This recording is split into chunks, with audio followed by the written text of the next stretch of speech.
નમસ્તે વિદ્યાર્થી મિત્રો. We are learning different topics of English by the medium of YouTube. આપણે યુટ્યુબના માધ્યમથી અંગ્રેજીમાં અલગ અલગ વિભાગોનો અભ્યાસ કરી રહ્યા છીએ. અગાઉ આપણે 4 કાળ વિશેની વાત કરી. હવે આપણે આ ભાગમાં past continuous tense and passive voice વિશે વાત કરીશું.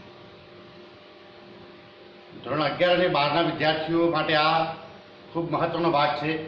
યુએસ ડાયરેક્ટેડ કરીને એક વિભાગ પૂછાય છે પરીક્ષામાં, એમાં આ બધું ઉપયોગમાં આવે છે. પાસ્ટ કન્ટિન્યુઅસ ટેન્સ એટલે શું? તો પાસ્ટ કન્ટિન્યુઅસ ટેન્સ એટલે ચાલુ ભૂતકાળ. એન્ડ પેસિવ, પેસિવ એટલે કર્મણી, ચાલુ ભૂતકાળની કર્મણી. આ કાળ ક્યારે વપરાય? હું ગુજરાતીમાં એક વાક્ય બોલું છું, જુઓ. જ્યારે હું તેના ઘરે ગયો ત્યારે તે ચિત્ર દોરી રહ્યો હતો. આ વાક્ય છે.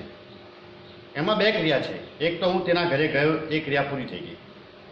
પણ જ્યારે હું તેના ઘરે ગયો ત્યારે એક ક્રિયા અપૂર્ણ હતી. કઈ ક્રિયા અપૂર્ણ હતી? તો ચિત્ર દોરવાની ક્રિયા અપૂર્ણ હતી. ચિત્ર દોરી રહ્યો હતો, લખી રહ્યો હતો, વાંચી રહ્યો હતો, ગાઈ રહ્યો હતો. આ બધી ક્રિયાઓ ચાલુ ભૂતકાળની છે.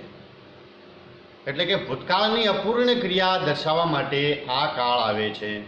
તો પહેલો નિયમ લખો. ભૂતકાળની અપૂર્ણ ક્રિયા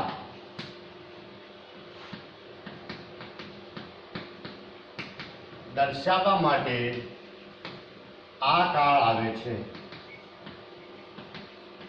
એટલે કે ભૂતકાળમાં ક્રિયા અપૂર્ણ રહી ગઈ હતી. તે ચિત્ર દોરી રહ્યો હતો, ચિત્ર દોરવાનું કામ પૂરું થયું ન હતું. તે પત્ર લખી રહ્યો હતો, લખવાનું કામ પૂરું થયું ન હતું. તો આ બધી ક્રિયા અપૂર્ણ ક્રિયા કહી શકાય. હવે આ કાળ બતાવતા શબ્દો કયા? આપણે વર્તમાન કાળમાં જોયું હતું ડેઈલી, સમટાઈમ્સ ઓપન શબ્દો હતા. ભૂતકાળમાં yesterday, yesterday, in old day જેવા શબ્દો હતા. ભવિષ્યકાળમાં tomorrow, next week, next month જેવા શબ્દો હતા.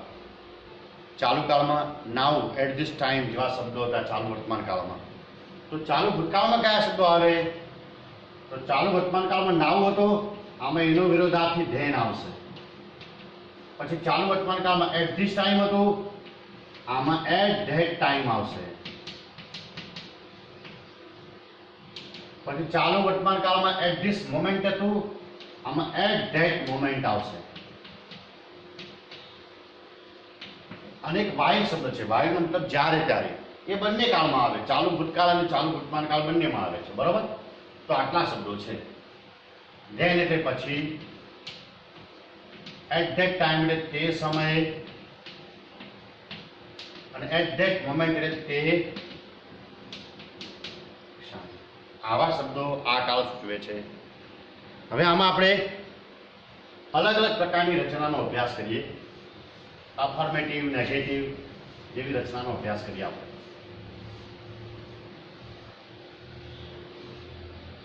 તો વિદ્યાર્થી મિત્રો, આ બાજુ વિભાગ પાડજો. એક્ટિવ વોઇસ,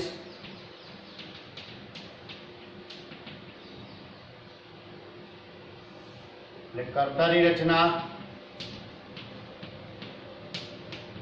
આ બાજુ વિભાગ પાડો પેસિવ વોઇસ,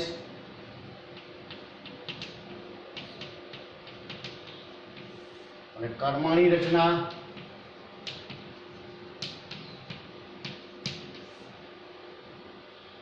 પહેલો વિભાગ અફર્મેટિવ સેન્ટેન્સીસ,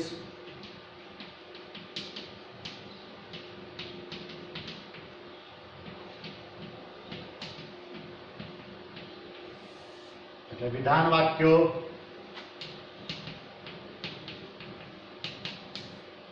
નેગેટિવ સેન્ટેન્સીસ,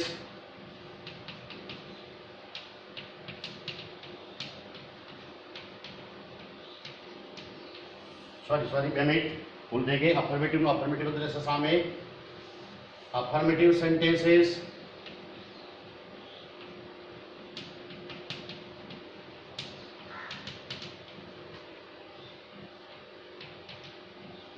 એટલે વિધાન વાક્યો. જો વાક્ય લખું છું અહીંયા,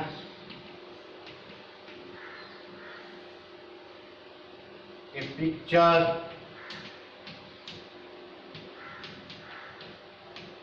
એટ ધેટ ટાઈમ. કૌંસમાં છે ડ્રો. બીજું વાક્ય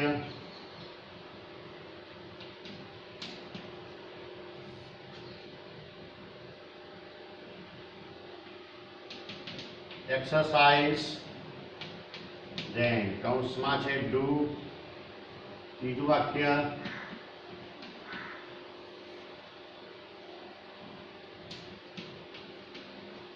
song at that time કૌંસમાં છે sing. આટલા વાક્યો છે. જુઓ, આમાં દરેકમાં એક શબ્દ એવો છે જે કાળ બતાવે છે. પહેલા વાક્યમાં કયો શબ્દ છે? તો એટ ધેટ ટાઈમ. બીજા વાક્યમાં ધેન. ત્રીજા વાક્યમાં એટ ધેટ ટાઈમ. આ બધા શબ્દો ચાલુ ભૂતકાળ બતાવે છે. હવે આપણે ચાલુ વર્તમાનકાળમાં શું કરતા? તો એમ ઇઝ આર અને આઈએનજી મૂકતા. He is reading, he is playing એવું મૂકતા. આમાં વોઝ વેર અને આઈએનજી આવશે. વોઝ ક્યારે આવે? તો આઈ સાથે was. I was, you were, he was, she was, it was, we were, they were. બરોબર? તો હી સાથે વોઝ આવશે અને ક્રિયાપદ ING. He was drawing a picture at that time. તે સમયે તે ચિત્ર દોરી રહ્યો હતો. They were doing exercise then. તેઓ એક્સરસાઇઝ તે સમયે કરી રહ્યા હતા. Raj was singing a song at that time. તે સમયે રાજ ગીત ગાઈ રહ્યો હતો. ચલો, હવે આનું પેસિવ. કોઈ પણ ચાલુ કાળ હોય, ચાલુ વર્તમાન કાળ કે ચાલુ ભૂતકાળ, એને પેસિવ બનાવવા માટે વચ્ચે બિંગ આવે. ચાલુમાં બિંગ આવે. ચલો, પેસિવમાં કર્મ શોધી કાઢો. આ વાક્યમાંથી કર્મ કયું છે? આ કર્મ છે. બરોબર? એને આગળ લાવો. એક્ટિવાઇઝમાં કર્તા આવે, પછી ક્રિયાપદ આવે, પછી કર્મ આવે. પેસિવમાં કર્મ પહેલા આવે. બરોબર? તો એ પિક્ચર શબ્દ આગળ મૂકો. પિક્ચર એક વચન છે એટલે વોઝ એમને. જો બહુવચન તો વેર થઈ જાય. પછી આઈએનજી વાળા રૂપની આગળ બિંગ મૂકો. A picture was being. Drawing નું ભૂતગલ ડ્રોન થઈ જાય. પછી એટ ધેટ ટાઈમ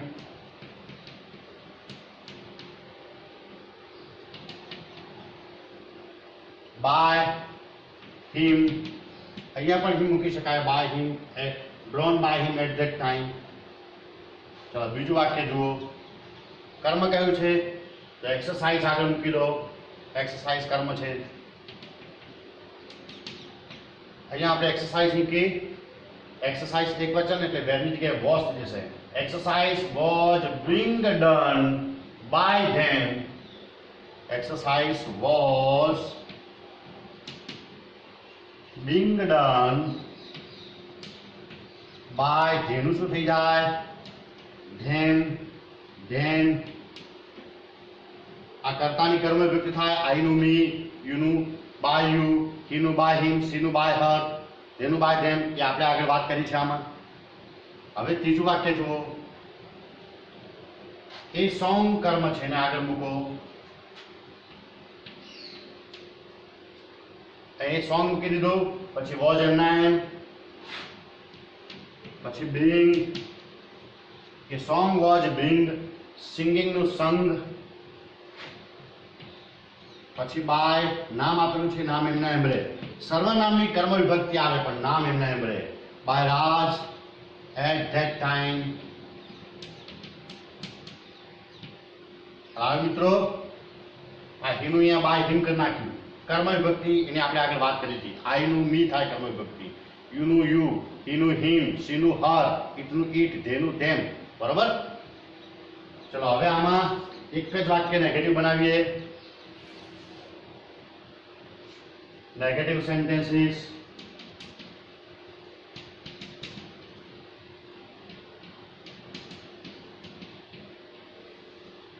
એટલે કે નકાર વાક્યો.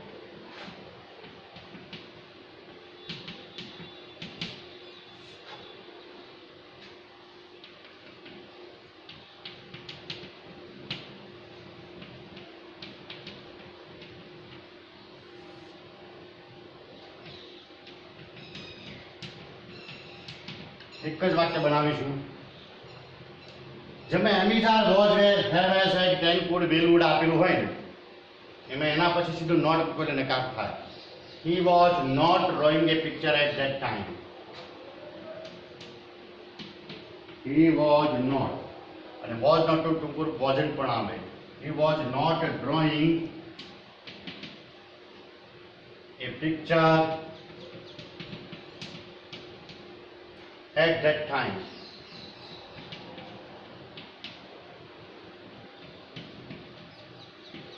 Was not to ટૂંકું રૂપ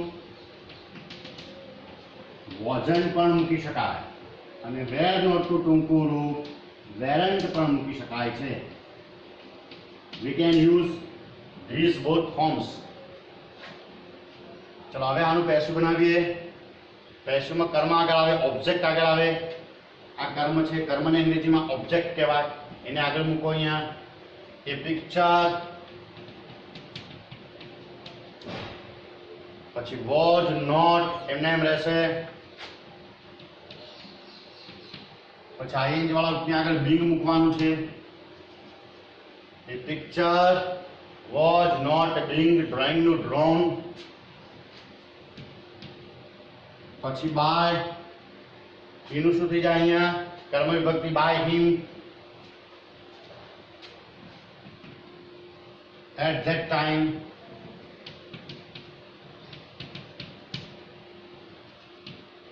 ભાઈ મિત્રો આના જેવી જ રચના છે.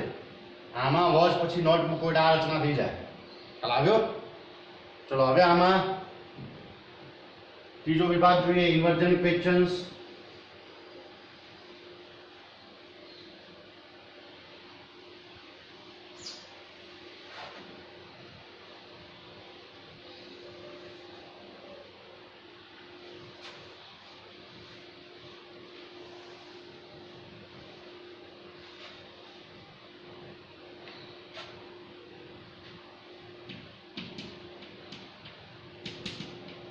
ઇન્વર્જન ક્વેશ્ચન્સ એટલે કે ઉલટ પ્રશ્ન. એક જ વાક્યમાં બનાવીએ. આમાં ઉલટ પ્રશ્ન બનાવવો છે. ઉલટ પ્રશ્ન એટલે કે યસ નો ક્વેશ્ચન, જેનો જવાબ હા કે નામાં મળે એવા પ્રશ્નો. આપણે વર્તમાન કાળમાં શરૂઆતમાં ડુ કે ડઝ મૂકતા, do you go to school. ભૂતકાળમાં ડીડ મૂકતા, ડીડ ધે પ્લે ક્રિકેટ. બાકીના બધા કાળમાં આ ક્રમ ઉલટાવવાનો છે. હી વોઝ નું વોઝ હી,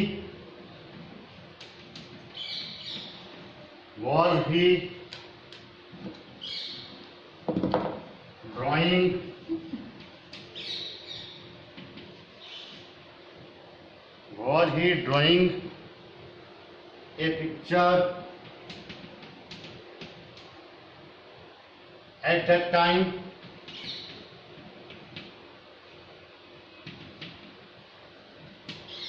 બરાબર. શું તે સમયે ચિત્ર દોરી રહ્યો હતો? જવાબ આપો તો યસ. આ ક્રમ ઉલટાવો. he was નકારમાં થશે નો, he wasn't. આ રીતે જવાબ થશે. હવે આપણે આનું પેસિવ બનાવવું છે. ઇન્વર્જન ક્વેશ્ચન્સમાં પેસિવ બનાવવાનું છે. આમાં તો કઈ રીતે બનશે જુઓ. પેસિવ બને એટલે કરતા કર્મ ઉલટાવવાનું છે.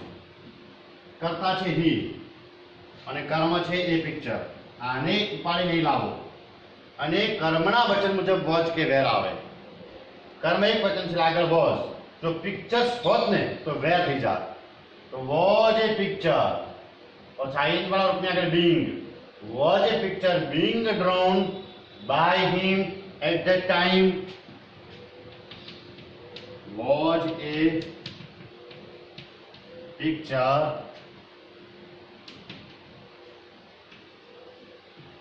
being drawn by him at that time. एक आना जेवी रचना थी गई. आमाथी आने उल्टावीने आगळ मूको એટલે આ રચના થાય. was a picture being drawn by him at that time. આ ચાર રચના બને. ખ્યાલ આવ્યો? હવે આપણે આમાં WH ક્વેશ્ચન જોઈએ.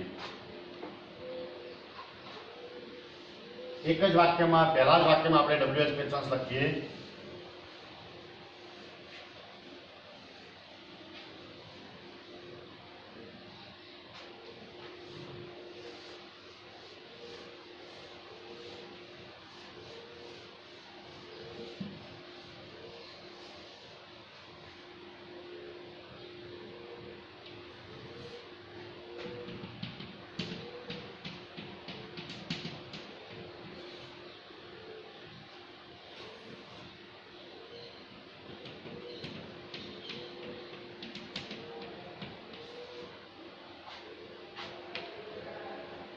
ચલો હવે આમાં આપણે he was drawing a picture એમાં હુંથી પ્રશ્ન બનાવ્યો. હુંથી બને એટલે ફક્ત કરતા નીકળે, આ નીકળી જાય. who was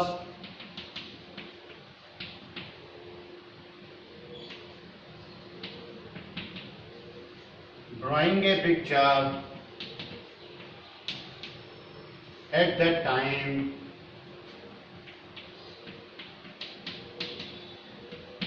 બરોબર. ચલો એમાં વોટ થી બનાવીએ. તો હુ સિવાયની બધી રચનામાં આ ક્રમ ઉલટાવવાનો છે. What was he drawing a picture નીકળી ગયું. At that time what was he drawing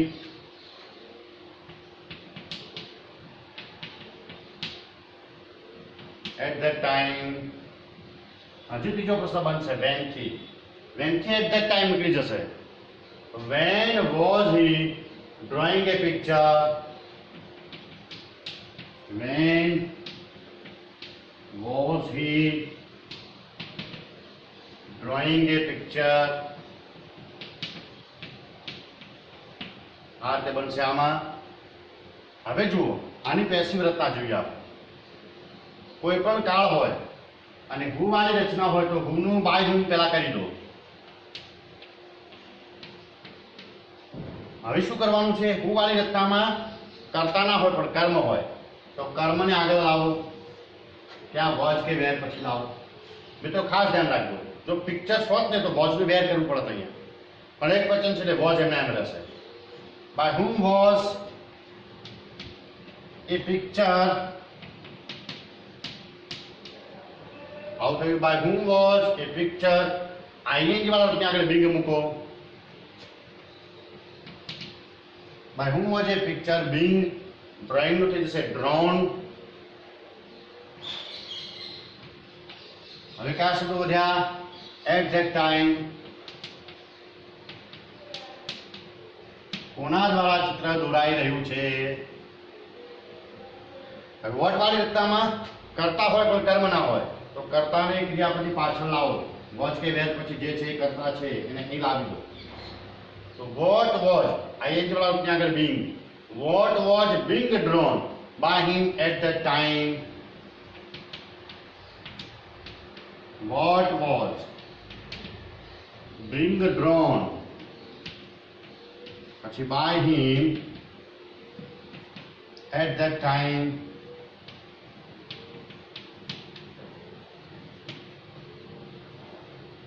હુમાં કરતા ના હોય, વોટમાં કર્મ ના હોય. આ બે રચનાઓ જુદી પડે. બાકીની બધાની વેન વેર વાયની બધી એક જ જેવી થાય.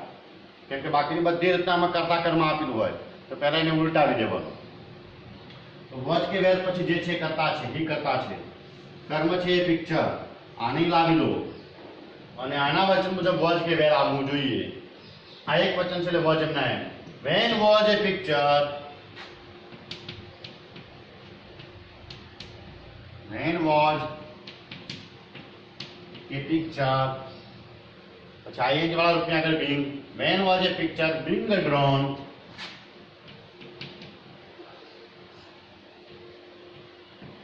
પછી by him. હિનું ભૂત થઈ જશે him. બરાબર. આ રીતે બનશે.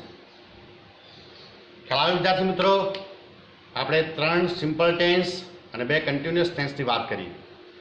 આમાં ક્યાંય સમજણ ન પડે તો મારો સંપર્ક કરી શકો છો. Thank you very much.